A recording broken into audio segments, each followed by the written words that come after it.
Welcome back to part 2 of how we felt about. Eric and I are going to chat about not one but 2 Godzilla movies that were each requested by different patrons. And once again, thanks so much to our patrons, as always. You can grab them if you want to. Yeah, I'll go grab them. Yeah, we were so prepared. We honestly... No, we didn't even know, we didn't even remember almost didn't even talk about these this time because I forgot to write them down. We did watch them. I'm missing one, so one of them might be upstairs. Oh, it's Gojira. It's not real important. I think we can we can talk about Gojira. I just like having props in my head. Man, don't sit on the sign. I don't want to have to make another one of these signs, Eric. It's getting loose. Yeah, I am gonna at some point have to replace these. But anyway, well, let's go ahead and start with. Let's do these in linear order, shall we? Sure. We're going to start with the original classic 1954 Godzilla, or Gojira, as it is better known and was released there. This is a movie that I may or may not have seen the version that we watched when I first saw it. He is unsure. I honestly don't know. I suspect I saw the American version. Which I meant to try and watch before we did this, but I forgot to. For folks that don't know, that would have been interesting. For folks that don't know, and I should have watched it too because maybe it would have jogged my memory. The American version has another character that's not in this version. Played by Raymond Burr. That we just keep cutting to, and I'm pretty sure that's the version I saw because, as you suggested, it was during a time when we may or may not have even had access to this on the version. line of when we finally got the Steve Martinless, sorry, Raymond Burr's character's name is Steve Martin, Raymond Burrless version of that film. It's not Steve Martin. It's a character named Steve Martin. Yeah, played by Raymond Burr. Played by Raymond Burr. We did not have access to the original Japanese film without Raymond Burr until right around when you saw this film, so I don't know. 2007. Yeah. And I also distinctly, or think I distinctly remember, I mean, it's been a decade, I thought I distinctly remembered more scenes, more like war room scenes. And if those are in that other version, that's definitely the version that I saw. And I thought I remembered American speaking. And you remember when the soldiers from other countries walk in, I'm like, those are the Americans I'm talking about. But if I'd only seen this version, I don't think I would have remembered them. I must have seen the other version. Surely that's what happened. It must be. It's kind of weird. One of my issues... So if that's the case, I'm glad I finally saw the authentic, straight-up Japanese version. I mean, it's a masterpiece. One of the most. Oh no, absolutely. It's great. I already knew I loved this movie. We don't even have to talk about it. Right. What? That was fun. The problem it was for Chinese. The problem I have with this movie is I don't go back to it often. Yeah. So it's not one I know very well because I know it's great, but it's not necessarily what I go to these movies for. And I don't watch the American version. It's been a long time. Like I actually need to refresh on that because I haven't watched the American version in a long time. I only watched this movie Japanese subtitled. Did you appreciate this a little bit more than the last time you saw it after we saw Shin Godzilla? It made me appreciate Shin Godzilla more. Yeah. Because this isn't one I go back to that often because I go to Godzilla movies to have fun and like you like the camp of those movies. They don't have to be. Yeah, like they don't have to be art. Yeah. And I like the ones that veer more towards that, like GMK, but I'm going to see monsters fight each other and like break stuff, and hopefully the human characters are tolerable to interesting. So this is like a TOS episode, right? Yeah. And Shin Godzilla was like this too, but the big thing going back to this, I was like, oh, it's a morality play. Shin Godzilla is structured similarly. This movie, I always think of being way more about Shirazawa and the girl and her boyfriend. Yeah. It's not in the same way that Shin Godzilla is not about the main guy and the American girl until like the third act. Like you remember all that stuff because those scenes are memorable and they get so much done in a small amount of time that those are almost mini movies inside of the movie. Well, and the stuff with Shirazawa is so powerful that I tend to think of that as the movie. Yeah. Is the man who makes the machine that can kill Godzilla, but also ends life, and therefore must take with him to his grave the secrets of that creation. Well, and I mean, it certainly is the point of the film. Yeah. It certainly is the lesson. But I forgot how much, like Shin Godzilla, it doesn't really have a central character. At least until the end, it kind of settles. That ending is very much not quite as on the nose as this, but that's very much the the Metropolis, the mediator between head and hands is the heart thing, you know? Which I've also never seen. We've talked about this. You're going to make me watch it. Oh, yeah, so you don't even know what I'm talking about. I have no idea what you're talking about. But I'll look out for it. It's a good point of perspective, I guess. But anyway, yeah. Point of reference, yeah. But yeah, no, that was my big takeaway with this viewing was... I was saying that to anybody that knows what I'm talking about. And most of them probably do. Yeah, absolutely. But no, my big takeaway this time was just how much more like this movie Shin Godzilla is than I even realized. Yeah. Because I certainly haven't watched this since I've seen Shin Godzilla. I haven't watched this movie since I moved here. Probably even a year or two before that. It's not a Godzilla movie I go back to that often. It's a masterpiece. It's great, but like, I tend not to go to Godzilla when I'm looking for high art. Yeah, and the only ones I have loved are high art, which is weird. We'll see. Because I'm not a bit loved one.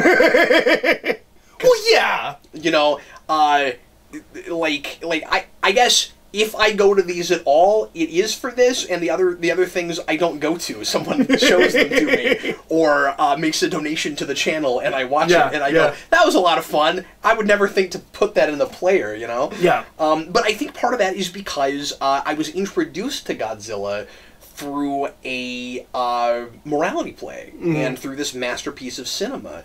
And we do still do morality plays here and there, but not necessarily as well as this. We try. I think part of it is also when we try to do this again, we don't do it great. Like Godzilla 1985, like of course I've never seen that.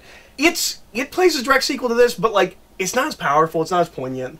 This feels like the movie, and I don't know that you can necessarily consider this even close to the first of these. It's probably not. Almost certainly it's not. But this feels like the movie that all disaster movies should be measured up to me. Yeah, I agree. I agree. I love how serious the film is, and how you know, in peril these characters feel, and how dire the situation is. The score in this is haunting and sticks with you. Mm-hmm. Oh yeah, well, and it just kind of becomes the Godzilla theme. That yeah. Which I guess now I'm just doing the Jaws thing, but you know what I mean. And it escalates. I can't do music. I think it helps that it was in my head already. Yeah, yeah. No, it's so moody. Yeah. It's just an incredibly moody film. Yeah. And it's one of those movies that is so visually driven that I would argue you could about not watch. And I think this might have even been a thing Sutsui said. My professor who showed me this movie in a class about Japan after 1945. So after the war and the occupation, he was at least at the time like the world's foremost authority on Godzilla, and he wrote a book that I gave to Eric that I just read a little bit which I've read some of. And that would be a thing to talk about at some point. Yeah, I'd like to read through that too. When we do a Godzilla show. We should do a Godzilla show. That would be interesting. But we can watch one of the cartoons, and that would be interesting. I've got the Nice cartoon, which is so much better than the movie. I mean, it's made by the same people that made the Men in Black cartoon. Men in Black, yeah. But it's quite good. But I think this might be. I think this might be a thing that he said, but I feel like you could about not turn on the subtitles and pretty much get what's going on. Until you get to that third act when you have a little bit more character stuff actually going on. I still feel like you can get most of it from acting and facial expressions. I guess the question is, I guess the one big thing is you wouldn't know what the oxygen destroyer does, but I think you would even still pretty much get. Would you get the pathos of it all? I don't know. With Serizawa? I don't know. Would you understand his motivation and the choices he's making? I guess I don't fully know. Would you even understand that he's the one that made it? I'm not sure if you would know that he's the one that made it. I think you would because of the scene with the fish tank. But all you know is he has it.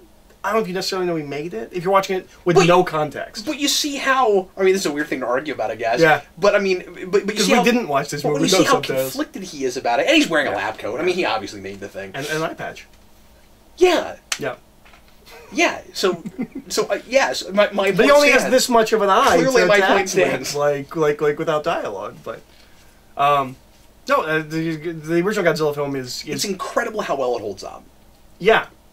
Yeah, it's one of the best like black and white movies I think that regardless that was ever made. Obviously, that's and you know, genre stuff from this period. Like I would hold this up against Day the Earth Stood Still. I think it's as good as that film. I've not seen that one.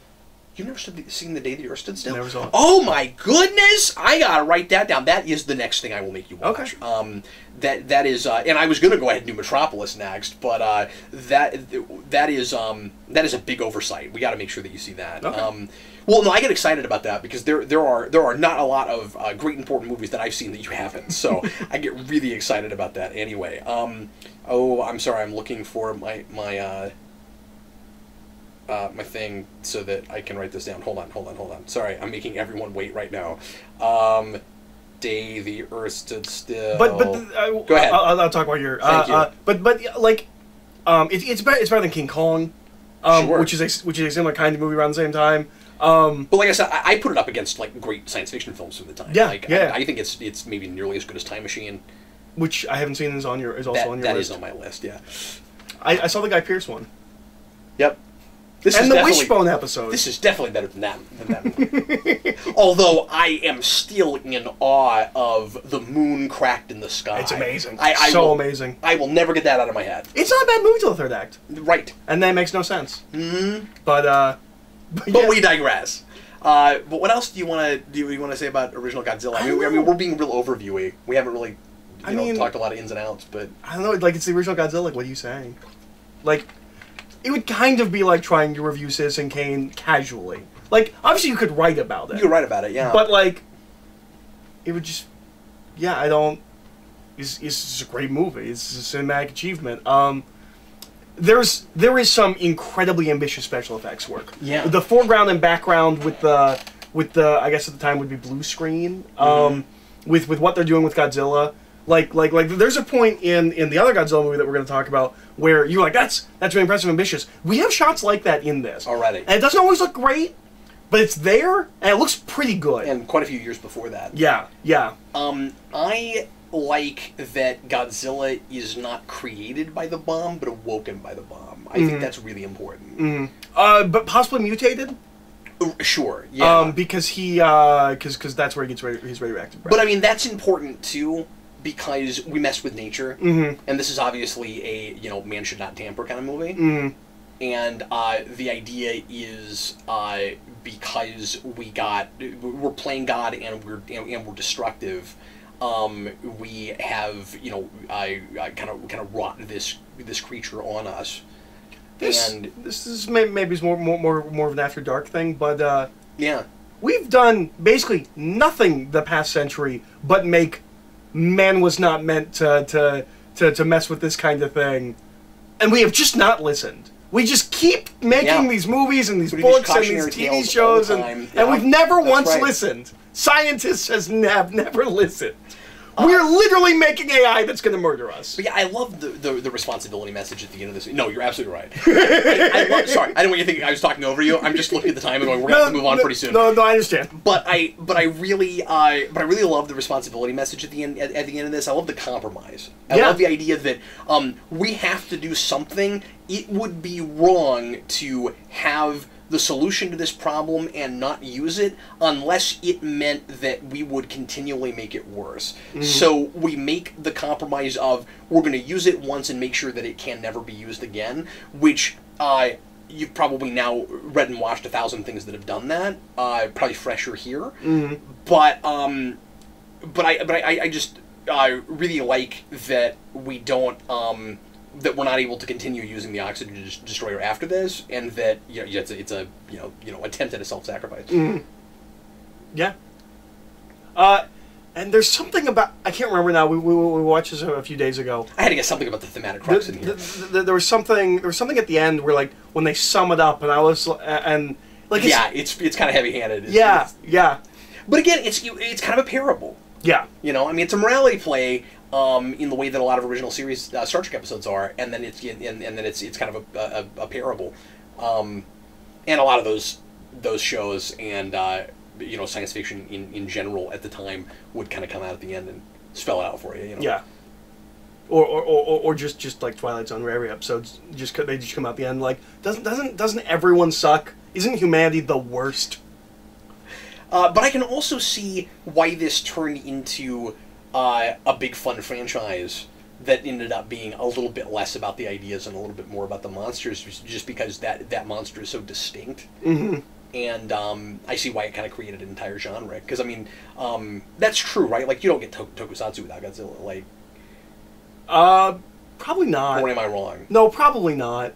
Well, there's a lot of monster stuff, and you might get something like Power Rangers. You don't get Megazords. You don't get Ultraman. Okay. You might get Power Rangers Kamen Rider. I mean, were there giant monsters at all before this? I mean, King Kong. That's just a thing I don't know. King Kong's in a big Japan. one. Oh, this is just a thing I don't know. I mean, outside of, like, mythologically, I don't think so. Because one of the big things with this, the reason that we do the suit actor is that Japan doesn't have the budget to do stop motion. So we put a guy in a suit. Yeah. So I don't think so. I don't think Japan has done the giant monster. And then weirdly, because of the way they shoot it, it looks better than it would have. It does. It does. If they did it in stop motion. And it holds up better. Yeah. Nothing against King Kong it's hard to go back to. Or the work of Harryhausen. It has a look and you always know what's, you know what I mean? Like, it's just, I just think Godzilla's totally watchable. Yeah, no, I agree. I think it's incredibly watchable. Maybe for Godzilla fans, it helps that they've continued making them the same way. That's true. But I didn't grow up with those things, and I still don't. But I also grew up with Megazords, and those are guys in suits. Yeah, so take that with a grain of salt. But, that's true. But I don't know. It's so super atmospheric. Like, and I find the model work and stuff charming. But even beyond that, there are a lot of scenes that look way more real than you would think they part of it's because it's in black and white, and because they're exploding things near like that actor is in so much danger the whole time. The time. But there's a lot of smoke and fog. We conceal a lot of stuff. Like, they're really smart about the minimalism. They know that suit is going to be hard to make look real, so they do everything they can short of setting it in London. What we were talking about this while we're watching it is part of the thing that makes this stuff so go back toable and visceral. Is that it's actually things being physically broken, and we're saying explosive, we're blowing things up, and it's all physically there, and it's never gonna feel the same when it's not something actually being destroyed. Yeah. Like, it can if you do a mix of it. Yes. Yeah. We've seen that done right. Yeah. And Shin Godzilla does that. But like, there's some stuff that, like, it's silly. Like, we'll talk about in the other one. But like, whenever you see like any small vehicle, and you're like, well, that's a toy. That's a toy. Yeah. And like, sometimes the buildings don't look great, but a lot of times, it's great to see. Like it makes it feel more real. And the black and white helps hide a lot. Real when you. I've made this point before. When you know how it's done, even though you can tell 100% exactly what it is you are looking at, it feels more real because there's textures. Yeah. Yeah. Let's go ahead and talk about the other one we watched for this time. Which I hope is the correct one. So this is Mothra vs. Godzilla. I think that was the one we were supposed to watch. Well, here's the thing. This is Mothra vs. Godzilla, which I assume is the one that he wants us to watch. Okay. In the 80s, there was a film called Godzilla vs. Mothra, but in America, it's Godzilla, Mothra, Battle for Earth. So the fact that that's the American title, I assume that this is the one that we're supposed to watch. I'm pretty sure that's the title he gave us. Okay. This was requested by Caleb on Patreon. Thanks a bunch to you. I mean, I could right now go back and look at his original message, make sure I'm right, but it's too late now. This is the one we watched. Yeah. So if that's not the one, if this is wrong, we'll watch the Indiana Jones ripoff next time. We will happily watch the other one next time, Caleb. And you got a Godzilla freebie here. Yeah. Yeah. And we'll just do whatever else you want us to do if you stay at the $20 tier soon. But anyway, so this is not exactly the same kind of morality play that original Godzilla is, or at least it doesn't take itself the same brand of seriously, but there still is certainly a message and a lesson to be learned. Absolutely. I would say. This is, a lot of people hold this up as the best or one of the best Godzilla sequels. I liked it a lot. It's really good. And I thought it was really fun and really ambitious. They built just the biggest egg ever. Yeah, no. And we stopped using it after a while. What year was that? We looked at it was like 63, wasn't it? Oh yeah. It was like wasn't it like exactly a decade after the first one? Wasn't it like 64? Yes, yeah, 64. That's right. Okay. Yeah. There were only two Godzilla films in between this. There's Raids Again, which is made almost immediately after Godzilla, which is not directed by Yoshihiro Honda, and is generic. It's not bad. It's a 50s B movie kind of sequel thing. It is not Godzilla. And then there's Godzilla vs. King Kong, which is basically a comedy. And then we come into this. Which so is Godzilla's still a bad guy. Those two things, I would say. There's definitely some massive comic elements in this. But Godzilla's still a bad guy here. We won't get to like Hero Godzilla for another couple of years. Well, next one we will have Mothra and Godzilla team up. Okay. But like Godzilla, the hero, doesn't really exist till the late '60s. This is still Godzilla is the antagonist, the villain. Mothra is of the Earth. So like, there's a whole thing there. And Mothra's had her own movie at this point. I thought the Mothra mythology was really interesting, and I'm glad that I finally experienced that because I know because I've known Godzilla fans that talk about these things and I never knew what they were talking about. I've heard about the twins and I didn't know what in the world they were talking about. And there's a moment while we're watching this where I was like, "Oh, you know about the peanuts." No, and then we get to him. And then the Mothra song, like I'd heard about, but I had never really experienced that. And some really good harmonies from those girls. Yeah, some pretty decent music writing in this movie. Yeah, I would say. But I think my like the fight at the end is pretty thrilling. But I think it goes on too long. It does go on too long. Specifically the squirting Godzilla. It just takes the rapid Godzilla. And like I get, but like that is the whale probe at the end of Star Trek 4, man. Like, it's a good scene. I love that it's like ducking and hiding and like maybe reloading. That was my theory. It should be hard. Yeah, it's too long. It's too long. Yeah. I mean, I think the actual Mothra fight is not. No, the Mothra fight is great, and then the larvae show up, and it's a good fight. There's fun stuff there. It's just too long. Yeah. No, there's some really great stuff with the Mothra fight where he's like pulling Godzilla by the tail. Yeah.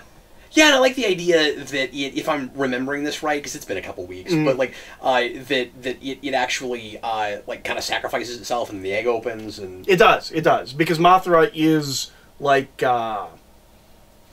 it's a real like old school mythology kind of thing. Like Mothra is the guardian of the island, and there's this big egg, and when Mothra dies, its life force goes into the egg and births the next Mothra, which is actually two Mothras. It's two larvae. And I like all that kind of mystical stuff. Yeah, yeah. And there's a whole thing about the island. I just feel weirdly more cultured when I look at a thing like this, because I'm like, well, America wouldn't produce a thing like this unless we were looking at other cultures, because we don't have things like that in our culture. You know? Yeah. So I feel like, you know, even if it's a little bit silly sometimes, I feel like I'm learning about another culture's traditions and stuff. Mm-hmm. Do you want to talk about your favorite thing in the movie? Yeah, remind me what my favorite thing was. Godzilla. So Godzilla does not give a crap about anything, and he is just not taking any crap from anybody, man. He's got a Shaft thing going on. Godzilla has these massive eyebrows. He's just constantly scowling, but it's not like a I'm angry, I'm gonna get you scowl. It's leave me alone. He's like Sam Jackson, Godzilla in this movie. And every time somebody fires a missile, he just turns to them, and it always looks like he's just like, what? What do you want? I'm just going to the bakery for some cake. That's what it feels like every time Godzilla looks at the camera. He's super like angry, whiny teenager Godzilla. It's like, he really is. Let's stop it. I have had enough of you. Yeah, that was my favorite thing. I forgot all about that. I'm so glad you brought that up. If I reviewed this by myself, I would have done the video. Because the entire time... And Eric would look at it and be like, you didn't even talk about the best thing in the movie.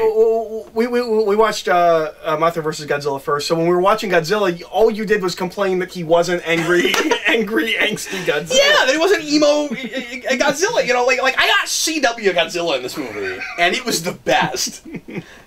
I'm not even being facetious. I love that. I don't care if it was on purpose. That was so much fun. Godzilla in this movie has an attitude problem. Well, and he definitely does, because the next movie... But I also kind of felt for him, too, because I was like, no, they should just leave him alone. Like, let him break those buildings. What are you doing with them? You're not even doing anything. Everybody got out. It's not a Snyder movie. And I'm kind of glad that... I don't think everybody did get out. I think he killed people. I'm kind of glad that we actually got requests to watch this one, because this is one we did. No, I'm pretty sure we did. Because this is one I don't go back to often, because Because of all the spraying at the end? No, because I confuse it with the movie that follows this, which is Ghidorah the Three-Headed Monster. Oh. One of them is basically a James Bond movie. Like it's a lot of spies and espionage, and there's like a princess from maybe Mars, Venus. I think it's Venus. And like I'm always like, well, I want to watch that one, and I think or like I don't want to watch that one. Like I've watched that one enough. I'm gonna watch this other one. And I'm like, I'm pretty sure Mothra's the one. Yeah, like I just always end up with Ghidorah, which is fine. Ghidorah the Three-Headed Monster is a great movie. But this is one I accidentally keep not going back to because I accidentally keep watching Ghidorah the Three-Headed Monster. So, yeah, I think it's a really fun watch. I want the egg. I want it in my house. I also, yeah, me too. And do you think that inspired the thing in Mario Kart? The giant egg that you drive around Mario Kart? In 64? Yep. Yeah, yep. Yoshi's... Yeah, the giant Yoshi egg. Yeah. Mm-hmm. Yeah. Maybe it did. Probably not. Probably not. I think my favorite character in this is the obligatory evil corporate head honcho guy, because he's just as over the top as humanly possible. He looks like his face is going to pop at any moment. There's a point where you could put a pin in it, it explodes. There's a point where and I'm not exaggerating, he ends a sentence with like, industry. Yeah, yes. He just keeps saying that. He's like, industry. That's his answer to everything. Justifies everything. Don't you believe in industry? Yeah, he's just your standard evil corporate guy, and this will be a wonderful segue into the next movie I'm going to talk about, which is hilarious. So I found out. So you were one of the things you were like, when the hell does Godzilla show up in this movie? Yeah. So I was looking at the production history of this movie, and most Godzilla movies have a lot of like different drafts and whatnot. First draft of this movie, it's not a giant egg that washes up on shore. It is Godzilla. It's an unconscious Godzilla. Oh, okay. The reason we change it is, well, Godzilla's radioactive, so you can't like be taking pieces off of him and selling it and things like that. So like, okay, well that doesn't exactly work. So they made it the egg. So originally Godzilla is the entire focus of the film, and then we changed it because he's radioactive. He'll get cancer and die. Is that also why we put Mothra's name first? Possibly. Or did they even think of that? Who knows? I don't know. I do not know. I mean, I don't know how well the Mothra film did. I've never seen the original Mothra film or the original Rodan film, which I hear is wonderful. But I've never seen that, so like I don't know how popular that was in comparison to, I guess, Godzilla versus King Kong or whatever. Yeah. Well, I'm definitely sign flipping this green. Obviously, it's not Gojira. Yeah. But it's great. No, it's its own thing. Yeah. This is now the second time you watched one of these movies. Well, the other one was partial. We're like, why don't I watch more things like this? They're so much fun. Because the one day I was showing Godzilla vs. Godzilla. Yeah, and that was hilarious. And I always recede back into, I'm not a monster movie guy. I don't care. And then somebody makes me do it.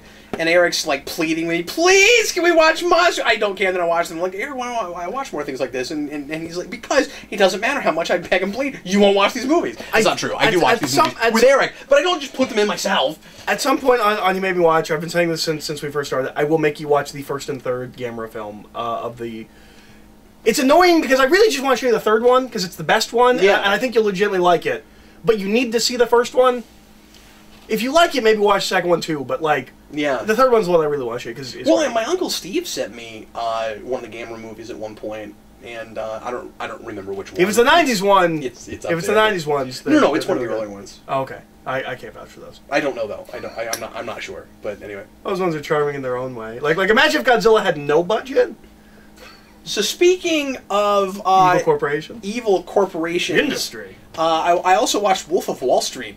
Yes, you did. And I forgot you watched that. That guy was a lot like Leonardo DiCaprio in Wolf of Wall Street, which was suggested to me by Gui D. So thanks a lot to you for that request. And Wolf of Wall Street is one of those movies that I kind of meant to see when it came out, and I saw the other movie that year that was American Hustle that was about con artists, and I mean, like, it's a different movie certainly, but those were both like big critically acclaimed movies about people financially taking advantage of people and illegally and getting caught or almost and they're getting caught both or whatever. kind of comedies. Yeah, certainly. I think different brands. I think this more so. Yeah. I don't think American Hustle was, well, maybe it was somewhat advertised as a comedy a little bit. Maybe American Hustle is one of the funniest things I've ever seen when... more dry-witted comedy, certainly. I mean, Christian Bale is actually really funny in that movie. When they referred to the microwave as the science oven? Yes, I'll never forget that. No, it's the best. And they're both period pieces, except one takes place a lot earlier. Yeah. Well, not so much earlier, because American Hustle is 70s, this is 80s.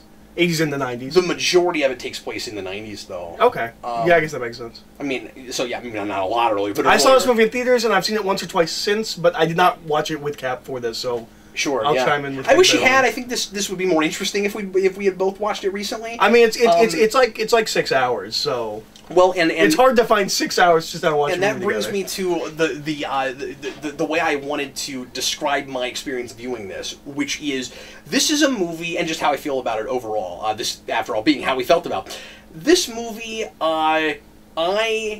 was for me a lot like buying a T-shirt that's too big and wearing it later.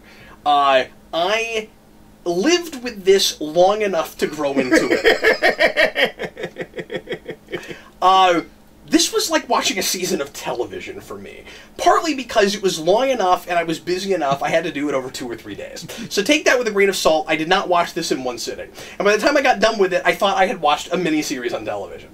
And so much happens, and this character it goes through so many different years, that it really does weirdly feel like it's in episodes. Mm-hmm. I am gonna argue that the movie is not too long, and that it needs to be as long as. I don't necessarily think it's too long. At least not for one sitting. You don't know. You don't know. You didn't watch it one sitting. I felt that way as I was watching it until I became more invested, and more to the point, not even more invested. I was always interested in the ideas of this movie and the performances.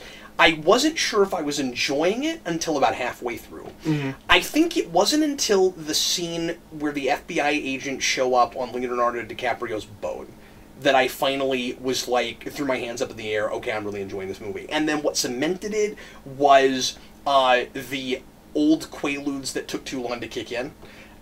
When he gets to his car and is stupid enough to drive it. She rolls. How does she roll? And I was cringing. That was actually the exact shape I was in. It look so easy. When he rolls down the stairs, I was like, "You're done. Your back is broken now, and you go to Bane's prison. You're done." I think I'll backtrack to what I was talking about. Getting here in a minute.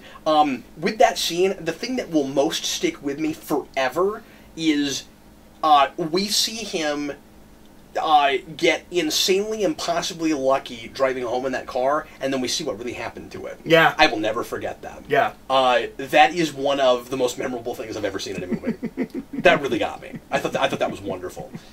Because the movie was too smart for that. And I kept going, there's no way. And there's a lot of unreliable narrator in this movie. Mm-hmm. I think it is maybe, if I can throw a qualm at it, maybe I won't feel like this on a second viewing. I don't know how consistent it is about tense. Like he's talking in the moment. Sometimes I don't know if I'm supposed to be hearing him as a thing is happening, or if it's all after the fact. I didn't rewatch it, but my recollection is it's always after the fact. Yeah, and it ought to have been. I was kind of comparing it to something else I watched recently that does that kind of thing, where just in the moment. Oh, I guess I'm just thinking of Deadpool. I guess just Deadpool. Because the first Deadpool, he doesn't know what's gonna happen as he's talking to you about things. But that's neither here nor there. So, I could not decide if... I mean, this is like uncomfortable humor. It's a lot of awkward humor. You know how I feel about awkward humor much of the time. Yeah. Too far into the movie, this is just me, I found myself not sure if I was supposed to be laughing at it or disturbed by it, where, like... It clearly was kind of comedy, in that, like, these these idiots making all this money off of people on Wall Street and constantly getting drunk and high and spending too much money on frivolous things they don't need, and basically, I mean, it's basically like Mad Men with a laugh track. Doesn't have a laugh track, but you know what I mean. It's like if Mad Men was a sitcom or something. Well, they're also much worse than I think the Mad Men guys are. No, they are. Yeah. Most certainly. But it wasn't until halfway through where I finally went, no, this is funny. Mm-hmm. And there are still things that I don't think are funny because it's just not my comedic sensibilities. But I finally warmed up to Jonah Hill running around with his pants off? No, that's not funny to me. And that's what's weird about it is it's a smarter movie than that. And yet, that's what these idiots would be doing. Mm-hmm. So they're walking a real fine line between making a really intelligent movie about people who refuse to change and are idiots on purpose, and making a movie for people who think people like that are funny. Mm-hmm. I think at the end of the day, it manages to be both. It's that Lost thing, when Lost was good. I use this example all the time, where it works on multiple levels. That movie probably made a lot of money, because maybe I'm wrong about this, because there was probably a contingency of audience goers who were there just for the pratfall humor. And then the rest of us are there for the actual, for the psychology of it, and the criticism of corporate America, and all of that. Well, I know, and also that was where the world was introduced to Margot Robbie. Yep, and she's amazing. She's really good. By the way, she's really good. She's really good. I mean, you couldn't have watched this movie and thought that she wasn't going to have a massive career after this. Yeah, yeah. No, she's great.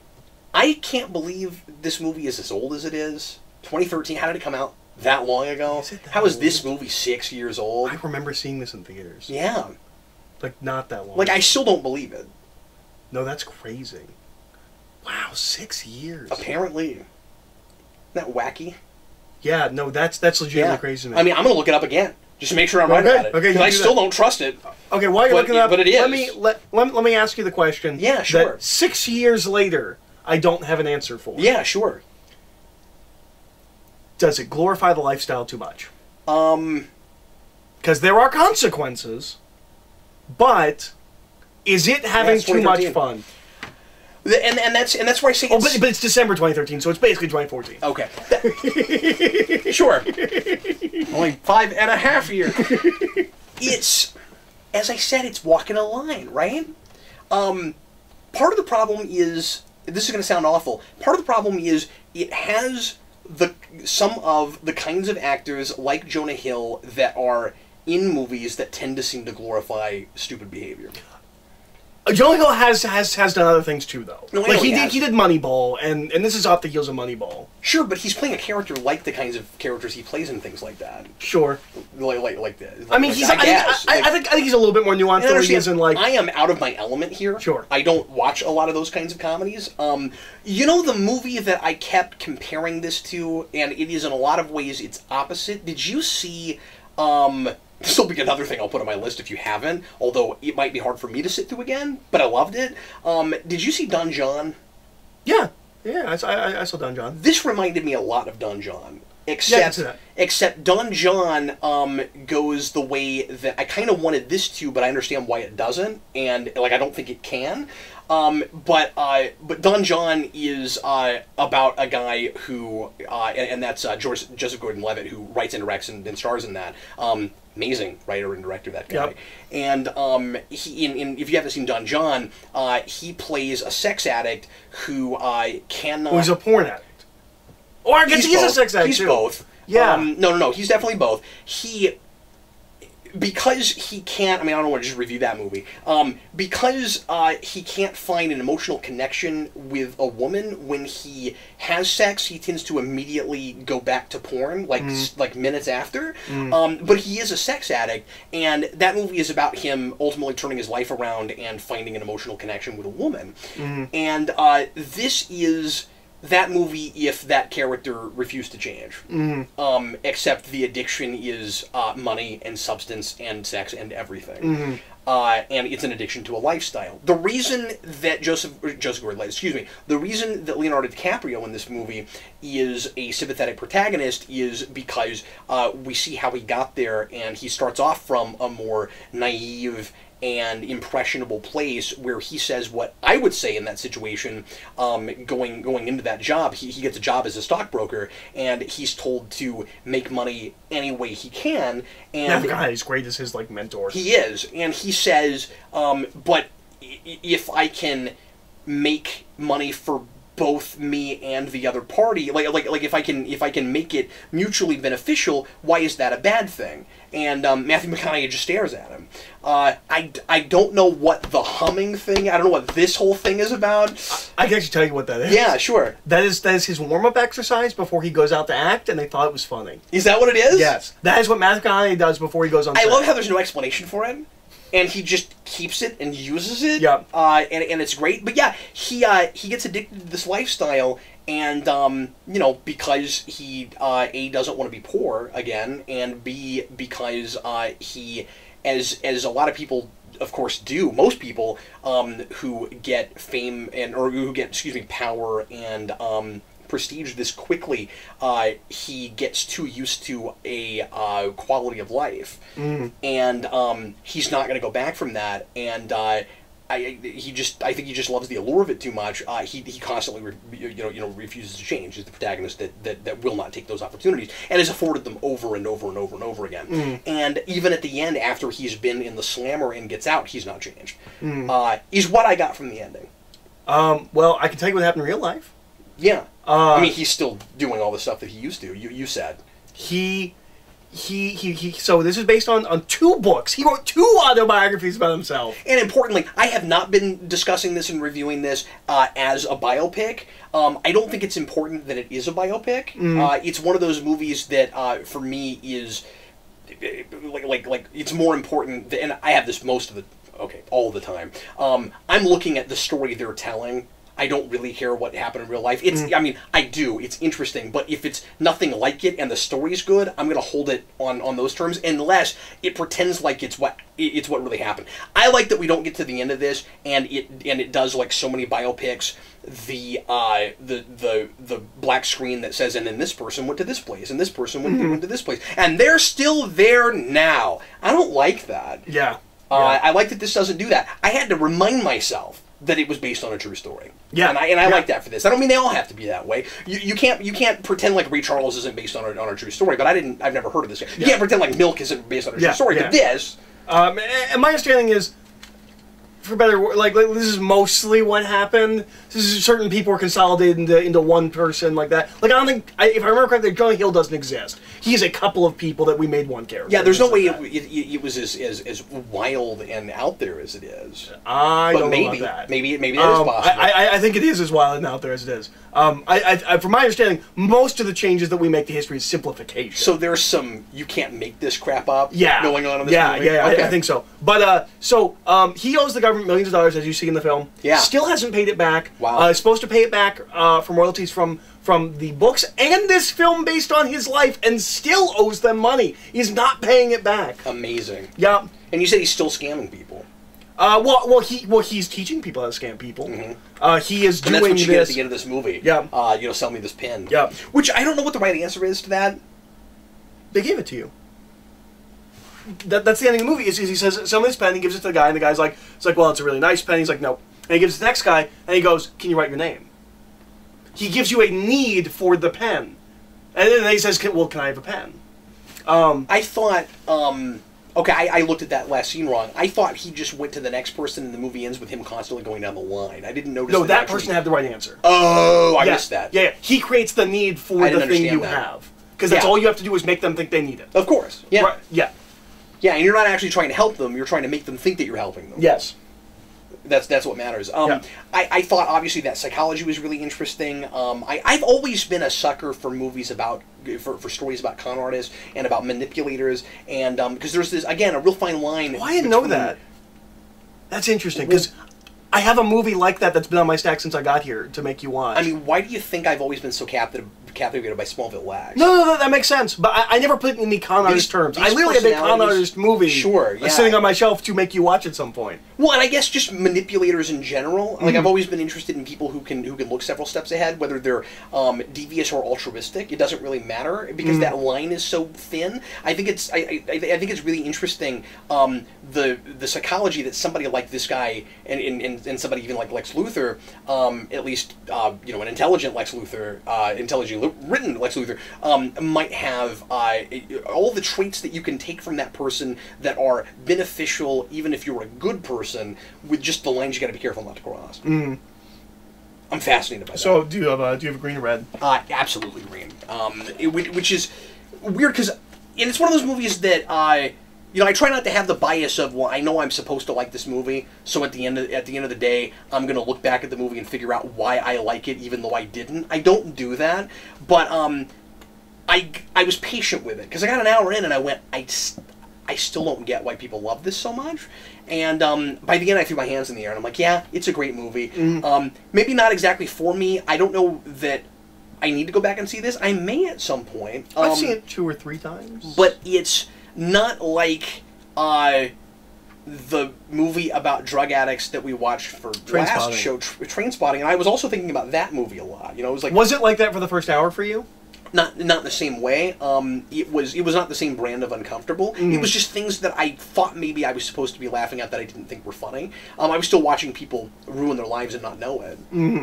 I also think that his dad is interesting, and I'm glad his dad is there. Yeah, his dad is really interesting because like again, often you can kind of blame the parents for a thing like this, and he encourages him. But he's the one person that once the government gets involved, is like, maybe now's the time to stop and draw the line. And when he gives that great speech where he's like, I'm not leaving, his dad is the one person that's like, wait a minute, hold the phone. Some really good speeches in this movie. Yeah. And again, like scenes that are another movie I would think were dragged out too long, and for whatever reason, I feel like those scenes need to be as long as they are. Yeah, I make fun of this movie for being as long as it is. Yeah. I don't actually think there's much you can cut. Yeah, I think it's all necessary. It just happens to be very long. I'm never bored watching this, or like, I'm not waiting for it to end. And it's got that Breaking Bad thing where, because the performances are so great, and it's shot as well as it is, and it feels as real as it is, you have these scenes that would be really boring if they were made by somebody less competent, because it looks like you're just kind of looking at real life. And you know, it's real life with some of the boring parts left back in and made less boring. Is kind of what that kind of thing is like. Okay, so we have at least one more thing to cover, don't we? What else is there? We did both Godzillas, and you did, and I just did Wolf of Wall Street. I guess there was just the thing that you were trying to decide if you were going to cover or not. So you can do it real briefly if you want to. Yeah, I'll talk about Get Out. I saw Get Out, which is a movie I was interested in seeing when it came out, because I really like Key and Peele, and this is made by Jordan Peele of Key and Peele fame. I like the movie Keanu. Nobody liked Keanu. I like Keanu quite a bit. But spoilers, by the way, there is a scene where the cat talks, and it is voiced by Keanu Reeves. That's the best. But I was gonna say, you can't have that title and him not be involved somehow. What's really funny is how much it parallels John Wick, and they made it before John Wick. Interesting. Like, they saw the trailer for John Wick, and they're like, "Oh, people are gonna think we're doing a parody of that." It's not a parody. It just happened to line up. Does the cat die? Does someone murder the cat? No, it gets kidnapped. Okay. But he comes home in the rain and to find the cat missing. So it's cat taken? Yeah. It's cat taken. Yeah, it's cat taken. Yeah. Taken cat. Yeah. Anyways, so I saw Get Out. I think it's very, very good. I'm actually glad I'm as far away from the release as I am. Yeah. Because I do think it's a tense movie, not a scary movie, and all of the real weird things in it are in the trailer. Okay. And it's not as weird as it looks. Like, the trailer looks like there's, like, this guy and his girlfriend go back to her hometown, and then, like, things go crazy, and they're just taking all of the, like, everything like a scary cult kind of thing. It is like a scary cult kind of thing. Not like a cannibalistic cult. We can't stop watching things about that. No. We're going to cover another one of those later. Just you wait. It's a Wicker Man plot. I don't know if you've ever seen Wicker Man. No, I haven't. Either the Masterpiece original or the, for very different reasons, Masterpiece remake with Nick Cage. I don't know if you know this. There's a point where he dresses up in a bear costume and then runs up and punches a woman. I did not know that. Oh, it's amazing. I was not aware of that. That movie is kind of just Nick Cage punching women after a certain point, and it's hilarious. But basically, I'm gonna spoil this. In